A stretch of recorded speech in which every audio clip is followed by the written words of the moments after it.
ప్రభు నామానికే మహిమ కలుగునుగాక.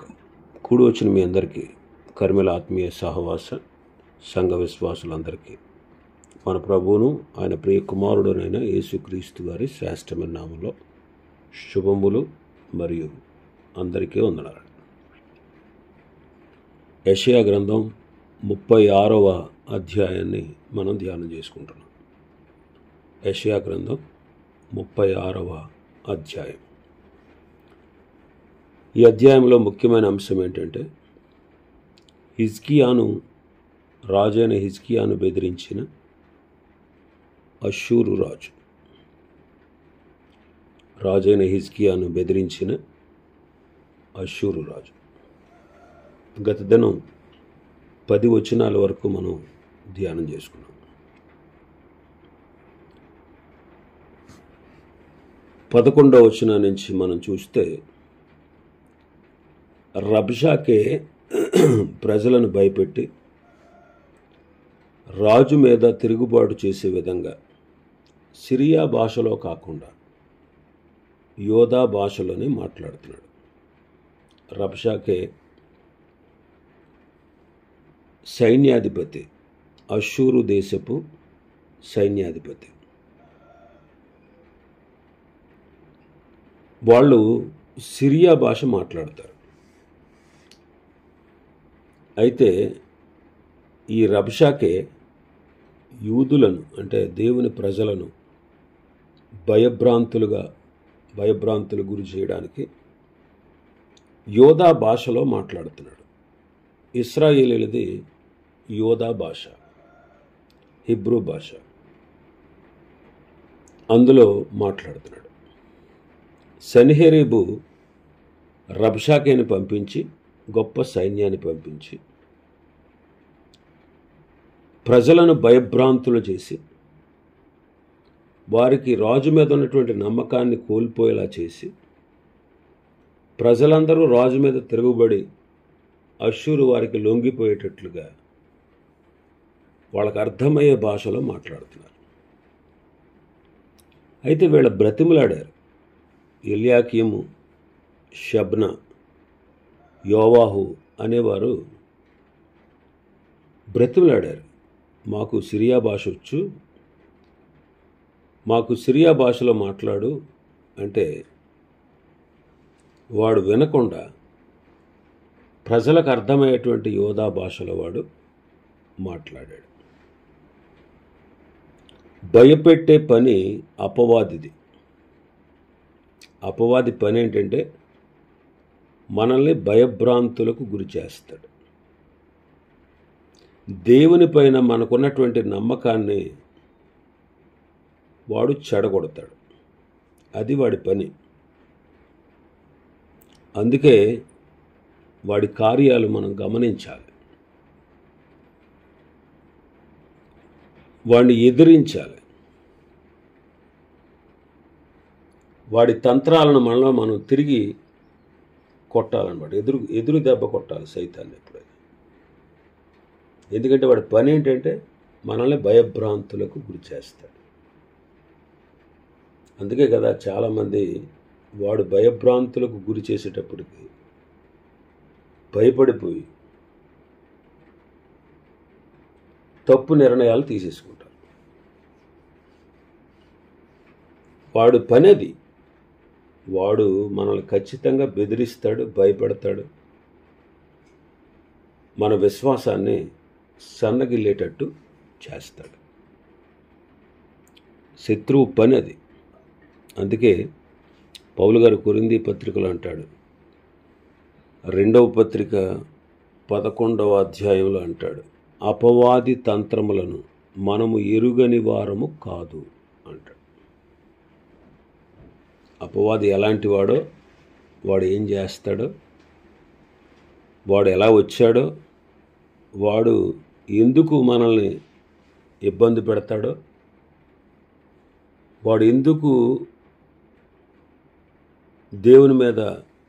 దేవుని ప్రజల మీద దాడి చేస్తాడో, వాడి అంత్యగతి ఏంటో పరిశుద్ధ గ్రంథాన్ని మనం చదివితే మనకు అర్థమవుతుంది.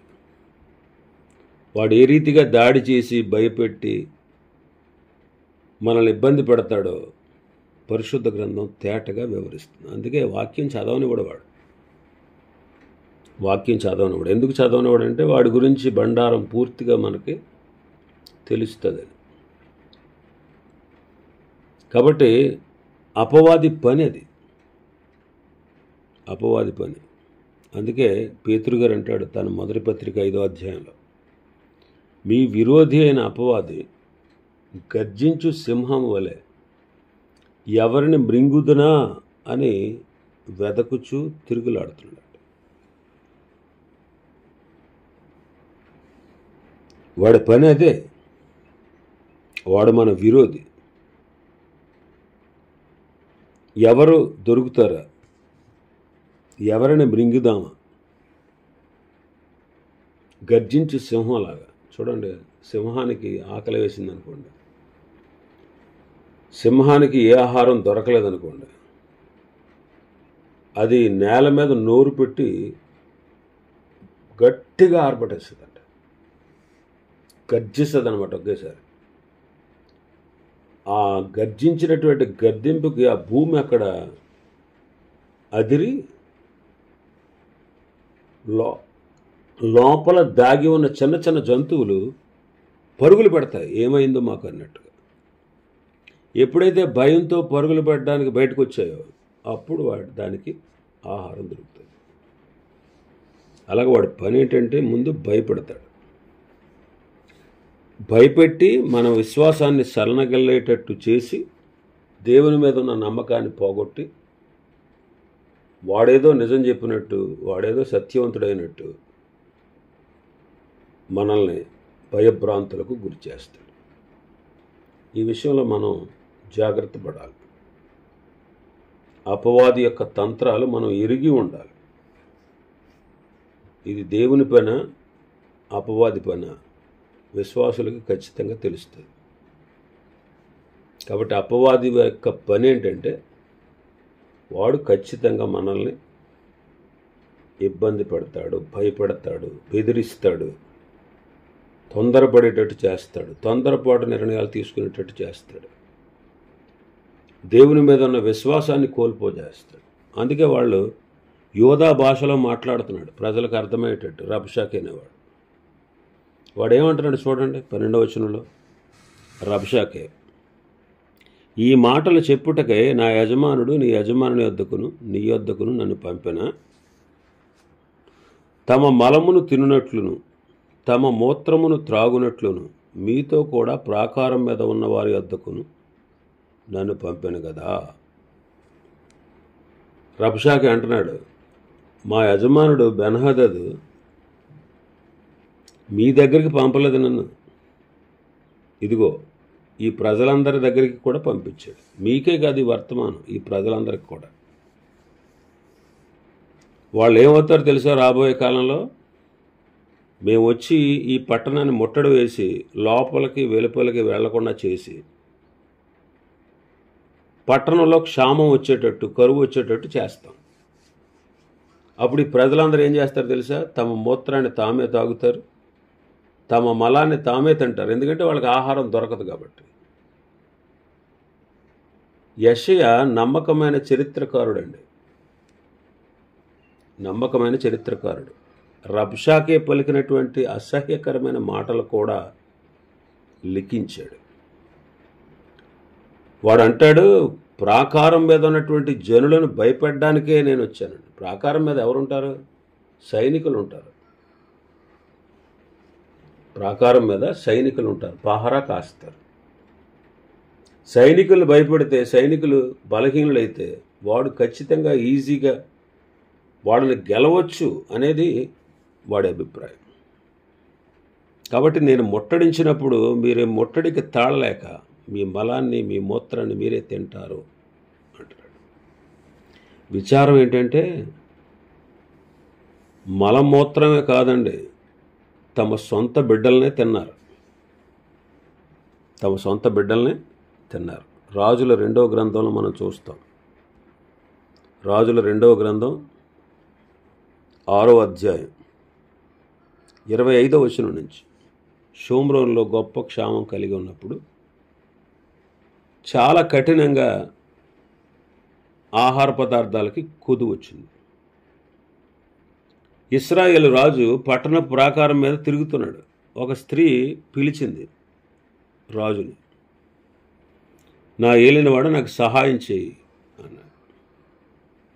అప్పుడు రాజు అంటాడు, యెహోవా సహాయం చేయింది నేను ఏం చేయనమ్మా నీకు, నేను ఎక్కడి నుంచి నీకు సహాయం చేయగలను, నా వల్ల కాదు అన్నాడు. అని ఏంటి ఎందుకు విచారంగా ఉన్నావు అని అడుగుతాడు. అడిగితే అంటది, అయ్యా ఈ స్త్రీ నన్ను చూసి అందే, ఈరోజు మనకు ఆహారం కావాలి కదా, నీ కుమారుణ్ణి తీసుకురా, మనం అతన్ని తినేద్దాం, రేపొద్దున నా బిడ్డను తెస్తాను అందాడు. అందుకు ఈ బిడ్డని వంట చేసి తినేశారంట. మరునాటి ఉదయం నీ బిడ్డనిమ్మని అడిగితే అది తన బిడ్డని ఎంత భయంకరమైన దుస్థితో చూడండి. ఇది దేవుని ఉగ్రతా ప్రవచనం. ఇది దేవుని ఉగ్రతా ప్రవచనం. లేవీకాండం 26వ అధ్యాయం 29వ వచనం చదివితే,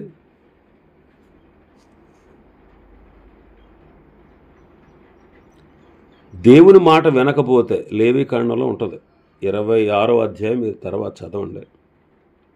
దేవుని మాట వింటే మేలు, మాట వినలేదనుకోండి క్షామం.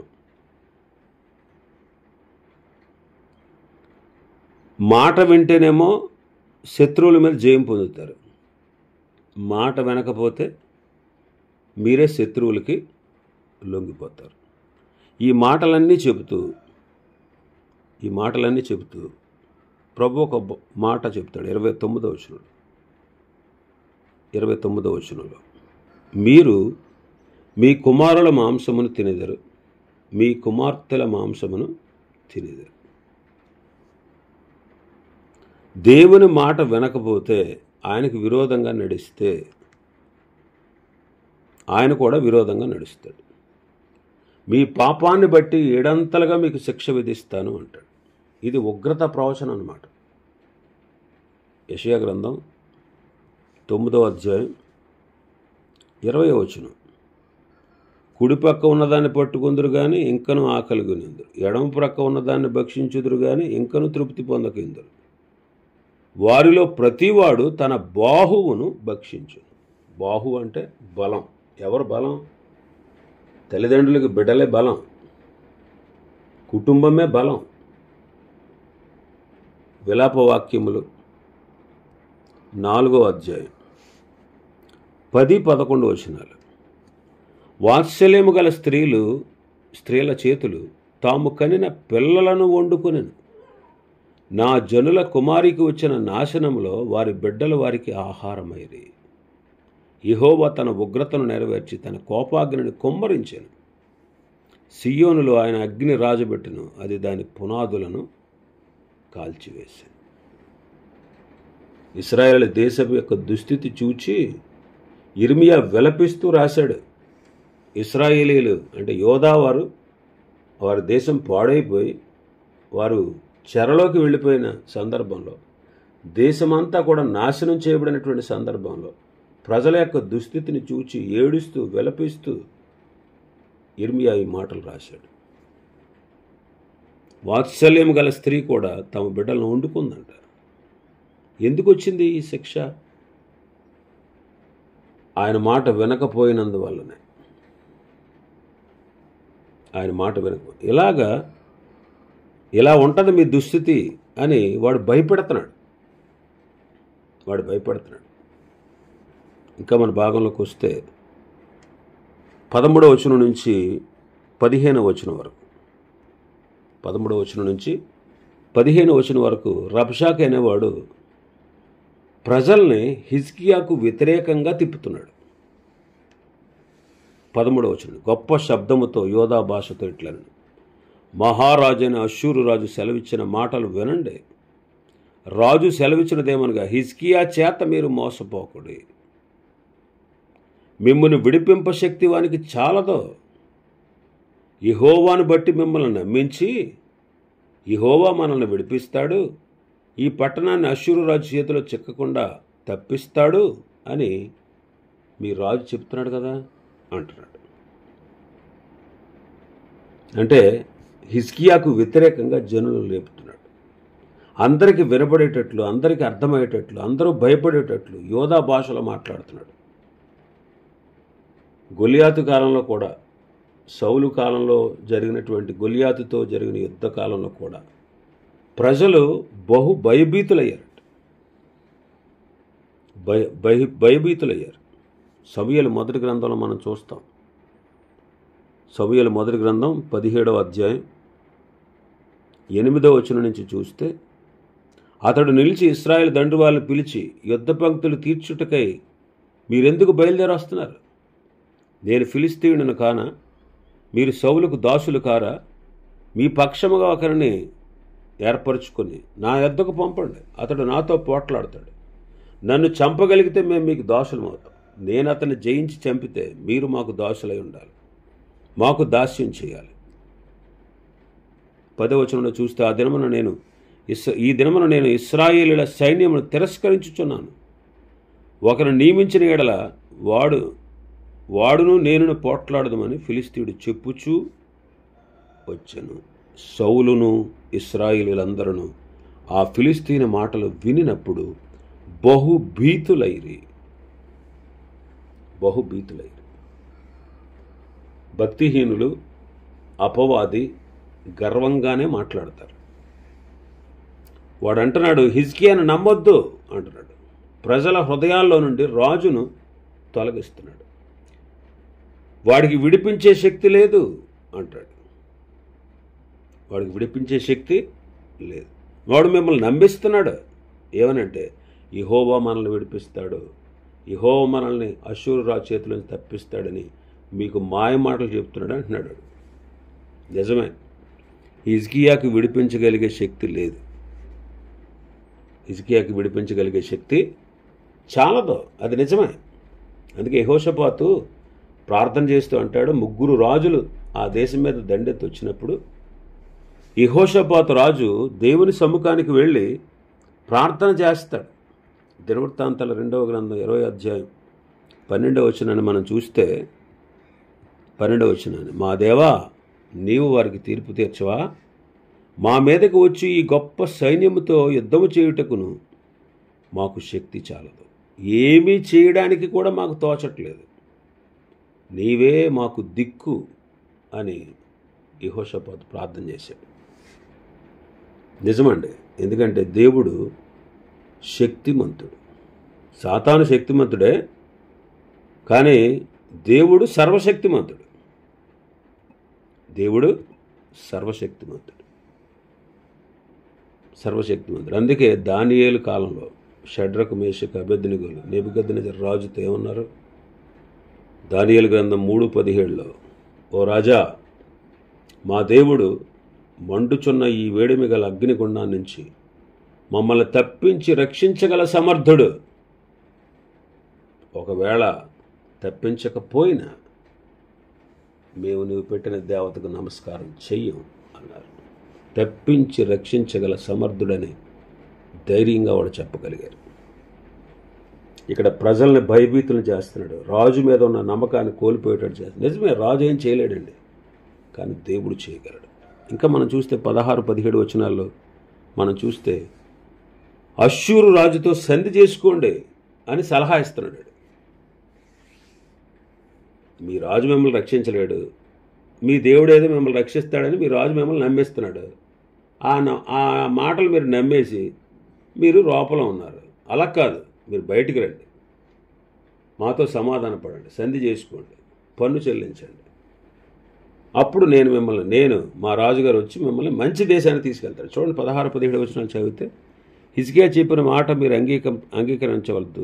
అష్షూరు రాజు సెలవిచ్చేది ఏంటంటే, నాతో సంధి చేసుకుని నా యొద్దకు మీరు బయటకు వస్తే మీలో ప్రతి మనిషి తన ద్రాక్ష చెట్టు ఫలాన్ని, తన అంజూరపు చెట్టు ఫలాన్ని తింటూ తన బావి నీళ్లు తాగుతూ ఉంటాడు. అటు తర్వాత మీరు చావక బ్రతుకున్నట్లుగా నేను వచ్చి మీ దేశం వంటి దేశమునకు, అనగా గోధుమలను ద్రాక్షారసమును గల దేశమునకు ఆహారమును ద్రాక్ష చెట్లు గల దేశమునకు మిమ్మల్ని తీసుకొని పోదు. యెహోవా మిమ్మల్ని విడిపించునని చెప్పి హిజ్కియా మిమ్మను మోసపుచ్చుచున్నాడు. వీడు చూడండి ఏమంటున్నాడు, బయటికి రండి, కానుకలు ఇవ్వండి, సంధి చేసుకోండి, అప్పుడు మీరు చక్కగా నిర్భయంగా ఉంటారు. ఆ తర్వాత మళ్ళీ నేను వస్తాను, వచ్చి మీ దేశం వంటి దేశానికి నేను తీసుకెళ్తాను, మీ దేశం వంటి దేశాన్ని నేను మీకు ఇస్తాను అంటున్నాడు. ఇది అపవాది యొక్క గొప్ప ప్రణాళిక. దేవుని సముఖం నుంచి, దేవుని సన్నిధి నుంచి మనల్ని బయటికి లాగే ప్రయత్నం అన్నమాట. అందుకే సాతాను మోసగాడు. వాడి మాటలు ఎప్పుడు మనం నమ్మకూడదు. మోసం చేస్తాడనమాట.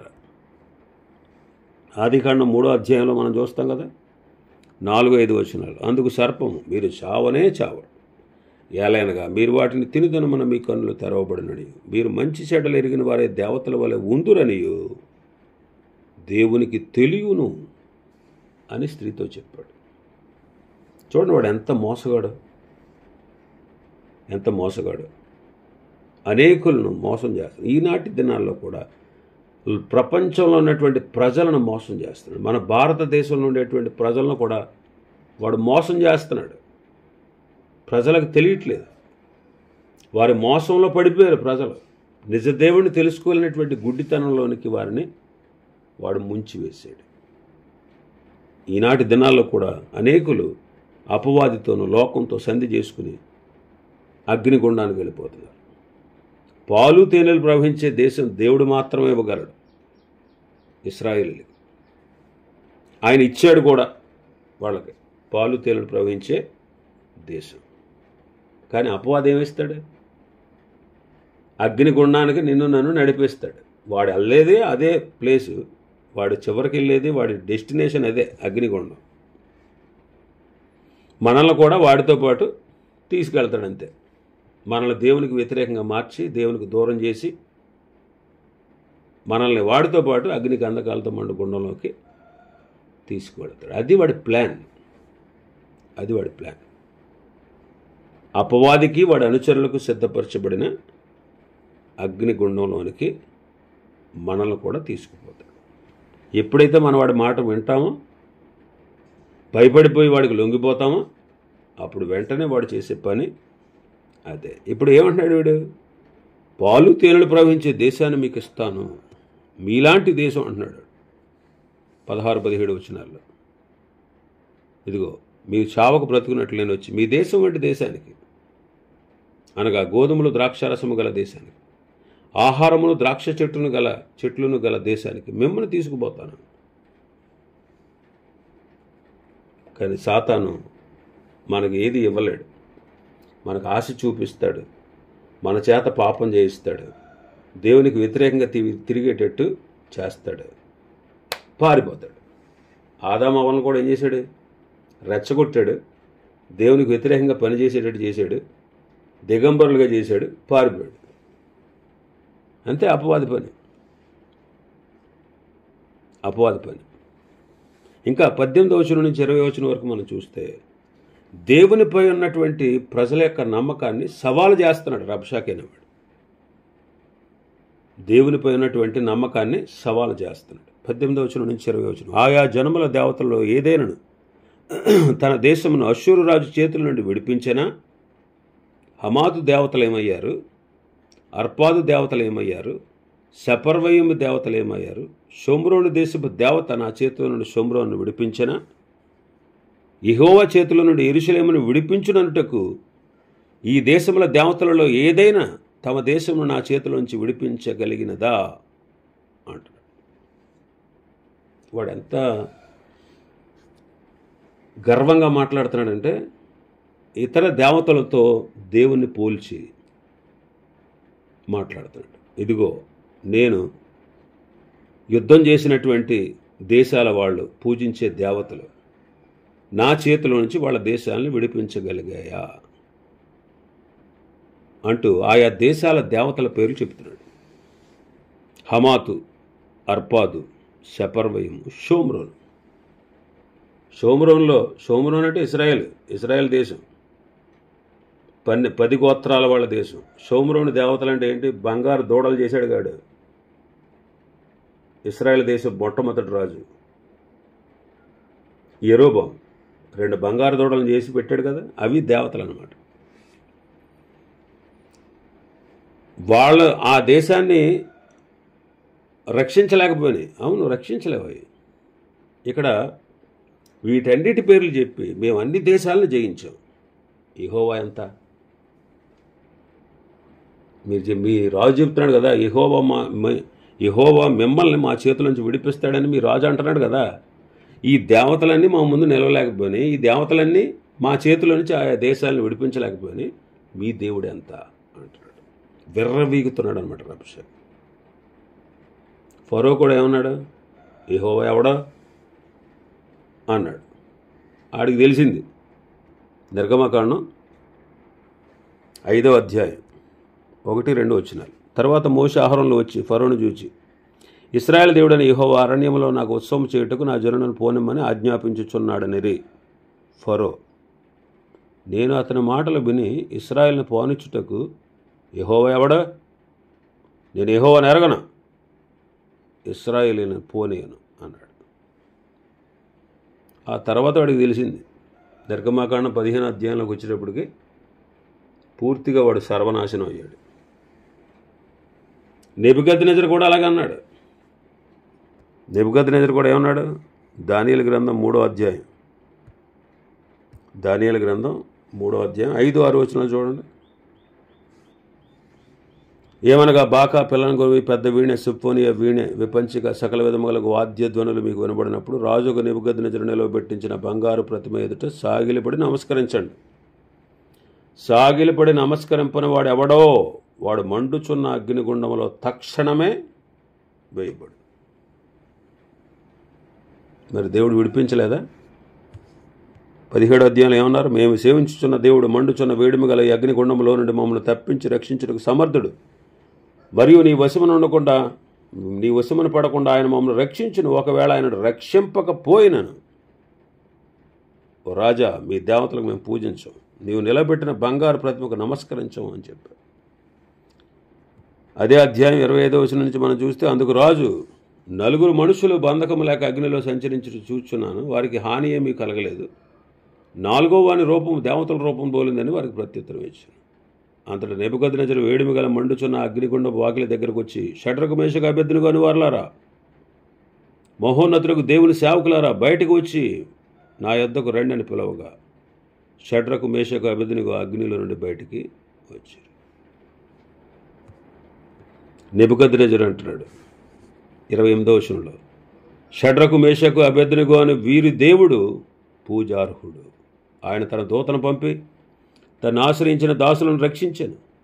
వారు తమ దేవునికి కాక మరి ఏ దేవునికి నమస్కరింపక, ఏ దేవుని సేవింపక ఉందమని తమ దేహములను అప్పగించి రాజు యొక్క ఆజ్ఞను వ్యర్థపరిచిరి.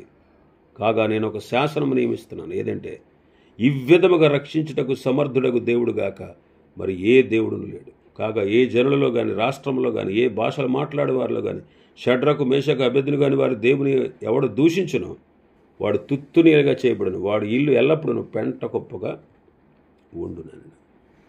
విడిపించలేదా దేవుడు? నెబుకద్నెజరు వశంలోంచి విడిపించాడు. లోకంలోని ఉన్నటువంటి వ్యర్థమైన దేవతలు విడిపించగలవా? విడిపించలేవు. అందుకే 115వ కీర్తన రాసిన కీర్తనకారుడు అంటాడు, 1 నుంచి 8 వచనాలు చదివితే, అవి కన్నులుండి చూడవు, గొంతుకుతో మాట్లాడవు, నోరుండి పలకవు, చేతులతో పట్టుకో, కాళ్లతో నడవు, వాటిని చేయవారు వాటి వంటి వారై ఉన్నారు అన్నాడు. మరి ఎవరితో పోల్చగలమండి ఆయన్ని? మనం ఆయనతో ఎవరిని పోల్చలేం. ఇదిగో ఇతడు సముడు అని దేవునికి సమరూపం కలిగిన వాడిని ఎక్కడ మనం చూపించలేం. ఆయన అసమానుడండి, అద్వితీయుడు, పరిశుద్ధుడు. ఆయన మీద వాడు ప్రగల్భాలు పలుకుతున్నాడు. యెహోవా ఎంత అంటున్నాడు వాడు. ఇంకా 21-22 వచనాలు చూస్తే, 21-22 వచనాలు, మౌనంగా ఉన్నారు ఈ అధిపతులు. ఎందుకని? రాజుగారు ఏమన్నాడంటే, ఆడు చెప్పే మాటలేంటో వినండి, రబ్షాకే అనేవాడు ఏం చెప్తాడో వినండి, విని మౌనంగా రండి, మీరేం ప్రత్యుత్తరం ఇవ్వద్దు, మీరేమి తిరిగి మాట్లాడద్దు, వాడు ఎంత రెచ్చగొట్టినా సరే మీరు రెచ్చిపోవద్దు అని రాజుగారు చెప్పి పంపాడు. 21వ వచనం. అయితే అతనికి ప్రత్యుత్తరం ఇవ్వద్దని రాజు సెలవిచ్చి ఉండుట చేత వారెంత మాత్రమును ప్రత్యుత్తరం ఇవ్వకుండా ఊరకుండిరి. ఆ తర్వాత ఆ మాటలన్నీ హిజ్కియా వద్దకు తీసుకొచ్చి చెప్పారు. వాళ్ళు ఆ మాటలు విని వస్త్రాలు చింపుకుని, ఏంటి మాకు ఈ దుస్థితి, ఎలాంటి దుస్థితి కలిగింది ఏంటని చెప్పి అనుకుని రాజుగారి దగ్గరికి వచ్చి ఆ మాటలన్నీ, రాజు ప్రత్యుత్తరం ఇవ్వవద్దు అన్నాడు. కాబట్టి అధిపతులు తమ నోటిని, తమ నాలుకను కాచుకున్నారు. అందుకే సామెతల గ్రంథకర్త అంటాడు, చెడు కాలమున బుద్ధిమంతులు ఊరకుంటారు. ఆమోసు 5:3లో కూడా ఉంటుంది అన్నమాట. ఊరకున్నప్పుడు దేవుడే చర్య తీసుకుంటాడు. అందుకే ఏమన్నాడు నిర్గమాకాండం 14:14లో మోషే గారు ఏమంటారు చూడండి. నిర్గమాకాండం 14వ అధ్యాయం 14వ వచనం. యెహోవా మీ పక్షమును యుద్ధము చేయను, మీరు ఊరకయే ఉండవలను అని ప్రజలతో చెప్పాడు. దేవుడు మాట్లాడడానికి, దేవుడు కార్యం చేయడానికి మనం అవకాశం ఇవ్వాలి. మనం ప్రయత్నాలు చేస్తున్నప్పుడు ప్రభు చేయడు, కార్యం చేయడు. పూర్తిగా ఆయనకు అప్పగించినప్పుడే ఆయన కార్యం చేస్తాడు. మరి దేవుడు పోరాడితే, దేవుడే యుద్ధం చేస్తే దేవుని ముందు ఎవడైనా నిలవగలడా? దేవుని ముందు ఎవడు నిలవలేడు. కాబట్టి దేవుడు చేస్తే కార్యం ఎలా ఉంటుందో రాబోయే అధ్యాయంలో చూద్దాం. ఇవి ఈ అధ్యాయంలో ఉన్నటువంటి విషయాలు. ప్రభు చిత్తమైతే మరొక అధ్యాయాన్ని రేపు దినం మనం ప్రారంభించుకుందాం. దేవుడి వర్తమాన వాక్యాన్ని మన వెనుకడిలో ఆశీర్వదించునుగాక. ఆమేన్.